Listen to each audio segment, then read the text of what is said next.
the Baltimore Film Forum, from its inception, was it involved directly with hosting the Baltimore Film Festival at that time in the 70s? Yeah, it was the annual festival. It was the big thing each year, but we were running series all year round. And, you know, it was an offspring from what Harvey Alexander had started. But it became, I think it got better publicized and better organized after the Film Forum took it over. Is there anything you can share about Harvey Alexander and the formation of the first Baltimore Film Festival? Well, I wasn't that involved. I went to a few of them, and I got to know Harvey a little bit. I mean, he really loved film. I think he taught English. And you'd have to check before you quoted me, but I think he used to teach in the prisons, and I think he was the one who might have gotten John Waters involved in teaching in the jail. But I could be wrong. But he was very passionate about film, and I didn't get involved with the politics, but I don't think he was so involved with just the showing the stuff. I think the actual business end of it, he didn't pay that much attention to, and that's why the Film Forum formed. It was sort of like a coup d'etat, I guess, because it was filmed with people from the board that Harvey had. But again, I really didn't get involved in the Film Forum until after Harvey was gone. I knew him because I went to some of the shows, but I don't know the story. And he was really big on, you know, short films and experimental. He didn't really do a lot of feature stuff back then. And the Film Forum wanted to do, you know, a lot of features. But we did continue, unlike the Maryland Film Festival, we did have short film competitions. But yeah, I wish I could tell you more about Harvey, except I got along with him. He seemed like a nice enough guy, and he really loved film. And it was really sad when he died. But I can't tell you too much. Can you also talk a little bit more about Helen Sear? Yeah, well, like she was sort of my mentor. I mean, she was responsible for I think I mentioned this earlier, the story of how I got hired there, but we didn't always get along, but I learned a lot, and she introduced me to a lot of the people, distributors at various film companies and other AV librarians.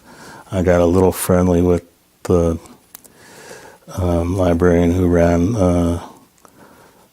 the film library at Boston Public, who was a really nice guy. He died a few years. I just checked, and he died a few years ago. You know, a lot of the film company people, most of them were more in, like, educational documentary. But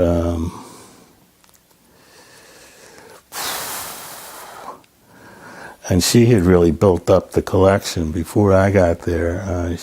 She was the one who started adding, like, a lot of animation and experimental films, stuff that I wouldn't have known about probably otherwise. But and she, I forget exactly when she died. Like, I think the scrapbooks go until about 88, 89. Yeah, so it wasn't long after that. She had kidney problems. I'm trying to think. I mean, she put me in charge of all the logistics for our film competition, and I learned how much work that is.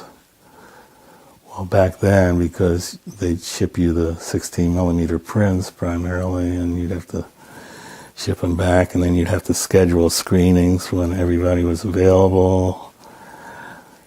And I was one of these people who said you have to see a film all the way through to really judge it. Not everybody felt that way.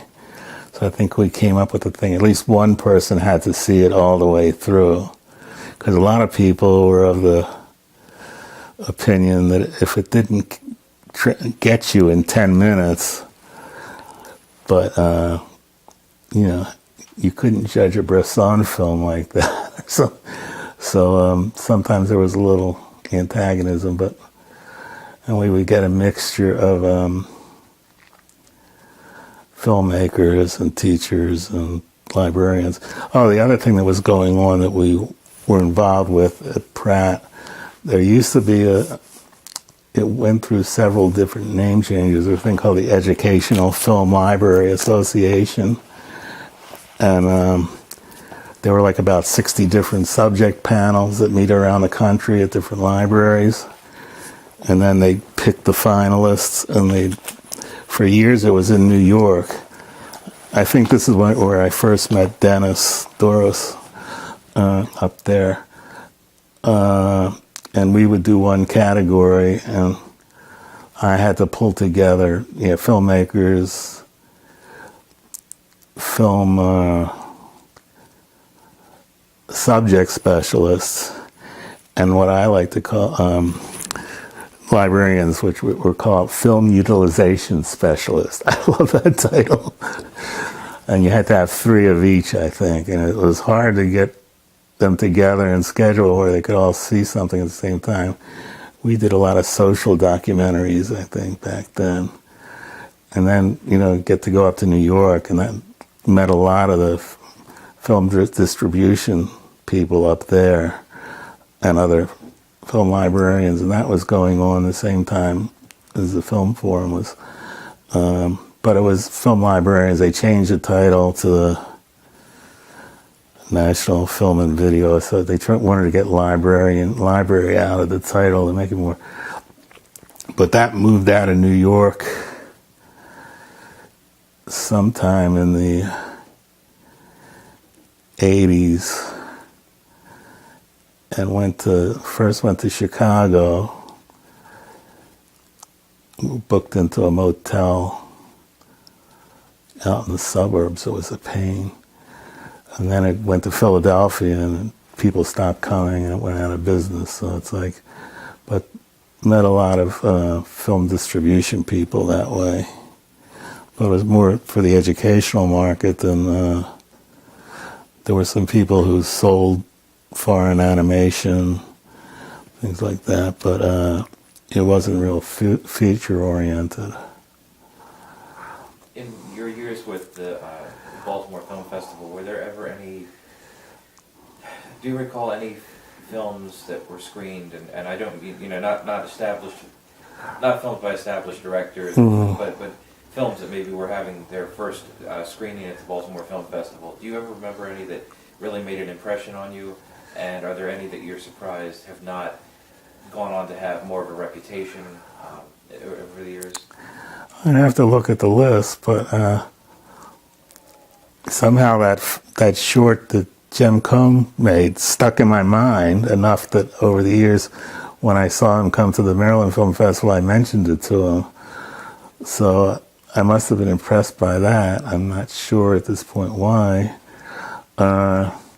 In terms of feature films, like I said, they were mostly things that had played recently at the New York Film Festival or something, so they were proven a little bit already. I don't know if we showed that much that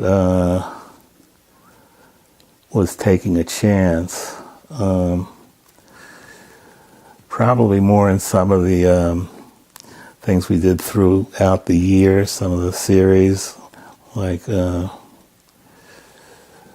have to look. I just remember John Waters curated that Cirque and Fassbinder, but they were already established or dead.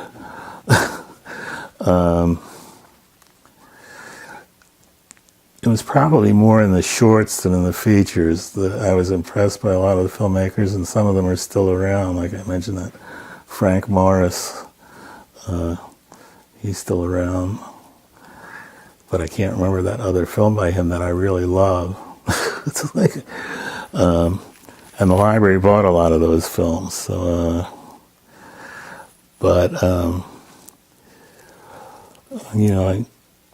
not everybody knew about Stan Vanderbeek's films unless you were involved in the small film community. But people know about him. Did you follow any of the, I believe it was the early computer animation work he was doing? Yeah, we had some of that. He was one of the first to work with, I forget which computer company. Yeah, we have a couple of his computer things. I can't remember the titles on them. I happen to like his collage kind of films, sort of like Bruce Conner's films, you know. But we do have some stuff he did with computer. Yeah, he tried all kinds of stuff. He was involved with, what do they call them, at the happenings up in New York. He would film them, and he invented some kind of dome to show films on or something. He did all kinds of interesting things.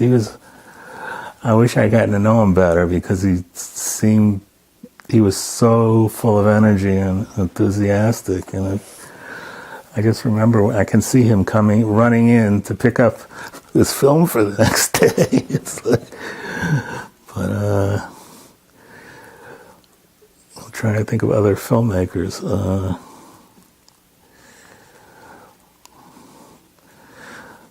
lot of local filmmakers, most of which haven't gotten a big national and international reputation, like Matt Porterfield and things.